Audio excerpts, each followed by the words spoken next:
Hey y'all, just a quick little tidbit. So when I had my clothing line, I never used a factory. Either I made everything or I had a team of seamstresses who used the patterns I designed and I provided them with everything they needed and they made it.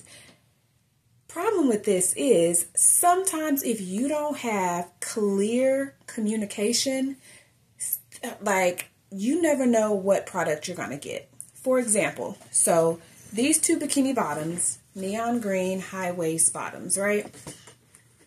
I'm pretty sure these two were made by two different seamstresses. So this seamstress, I guess she thought it was easier to make them as if they're reversible.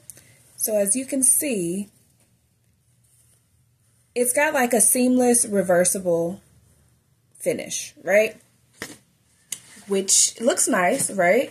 But then my other seamstress, which honestly, this could have been me, right?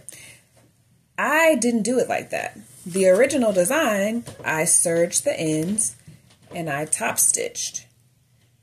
So if you're online and you're selling things to individual people, maybe it's not that.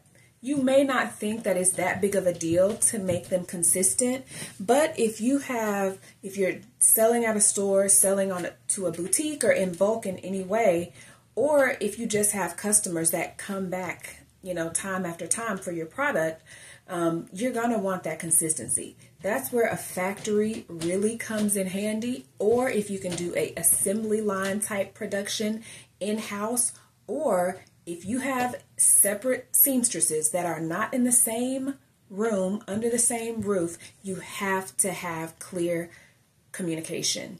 And a tech pack doesn't hurt. Till next time.